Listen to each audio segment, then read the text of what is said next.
নমস্কাৰ বন্ধুসকল, মই হাতীমে আজি আকৌ পুনৰে মাকৈ খেতিৰ ভিডিঅ' এটা লৈ আপোনালোকৰ মাজত উপস্থিত হ'লোহি। আজি মাকৈ খেতিৰ বিষয়ে কেইটামান ট্ৰপি লৈছোঁ। আপোনালোকে অকণমান গুৰুত্ব সহকাৰে মোৰ কথাখিনি শুনিব। ভিডিঅ'টো স্কিপ নকৰাকৈ আৰম্ভণিৰ পৰা শেষলৈকে চাব লাগিব।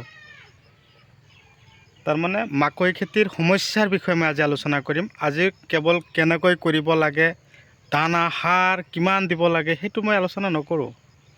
আজি মই আলোচনা কৰিম এই মাকৈ খেতিৰ 4ৰ পৰা 5টা সমস্যা।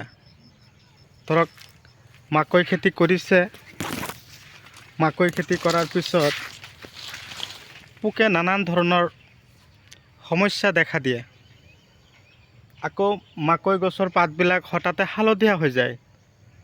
মাকৈৰ এনেকুৱা ধৰণৰ মাকৈবিলাক ওলোৱাৰ পিছতে তাৰ ভিতৰত পোকবিলাক সোমাই গৈ গছটো ইফালৰ পৰা সিমূৰলৈ ফুটা কৰি দিয়ে।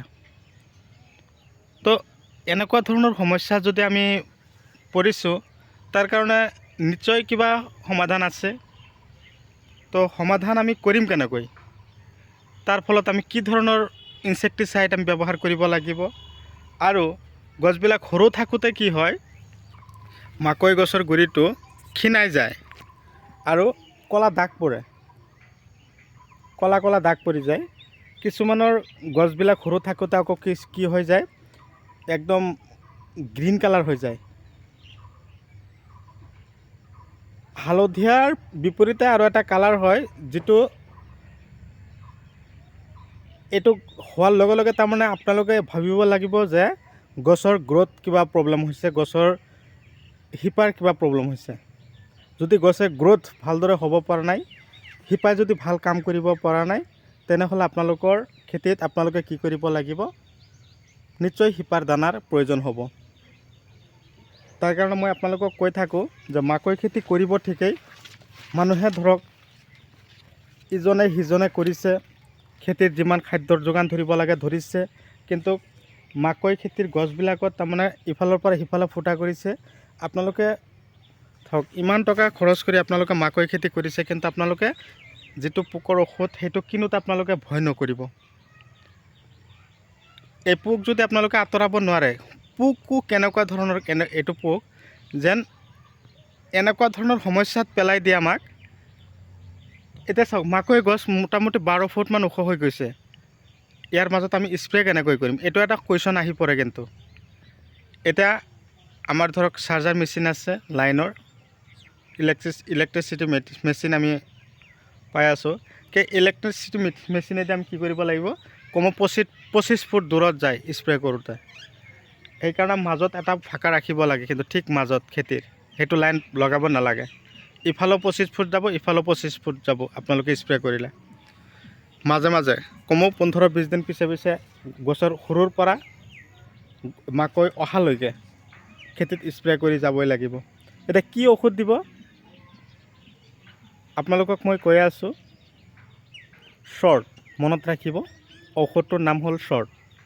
সেইটো ঔষধ আজি দিলে 3 দিন পিছত আপোনালোকে মেজ গাৰ্ড দিব। মেজ গাৰ্ড ঔষধটো ইমান এটা সৰু বটল, এটা বটলতে 2 টেংকি ঔষধ হয়।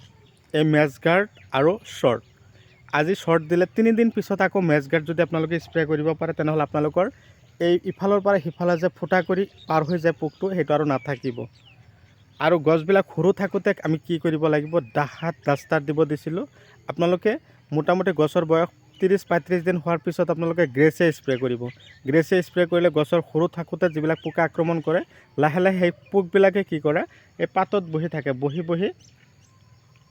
দিনৰ ভাগতে কমেও 3 লাখ মান কণী দি থাকে। তাৰ পৰা আকৌ পোকে পোৱালি জন্ম দিয়ে।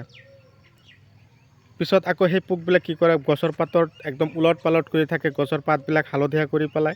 এনেকুৱা ধৰণৰ জৰ্জৰিত সমস্যাত আমি চবেই ভুগি আছোঁ। তো চাওক, আমিও কৰিছোঁ খেতিৰ পাতবিলাক চাইছে কিমান চিকচিকীয়া হৈছে, একদম পূৰা ধুনীয়া হৈছে, মাত্ৰ ওলাই আছে। সিদিনাখন মই খেতিত গ্ৰিফিন গ'ল্ড স্পেচিয়েল দানা, বায়'লজিকেল দানাবিলাক মই খেতিত দিছিলোঁ। দিয়াৰ পিছত পানী দিয়াৰ পিছত দানাবিলাক সিঁচি দিলোঁ। DAP 1 বস্তা, ইউৰিয়া 1 বস্তা আনি কিনে দানাবিলাকৰ লগত মিক্স কৰি যেতিয়া দিলোঁ, এতিয়া গছত ধুনীয়াকৈ ফলনবিলাক আহি গৈছে। তো আপোনালোকেও এনেকুৱা ধৰণৰ সমস্যা যদি পৰিছে আপোনালোকেও দিব। যদি আপোনালোকৰ দানা ঔষধৰ কিবা প্ৰয়োজন হয় আপোনালোকে যোগাযোগ কৰিব। মই আপোনালোকক যিমান পাৰোঁ হেল্প কৰি যাম, আপোনালোকক মই হেল্প কৰি যাম। আজিলৈ এইখিনিতে অন্ত মাৰিছোঁ। পৰৱৰ্তী ভিডিঅ'ত মই পুনৰাই লগ পাম। ধন্যবাদ।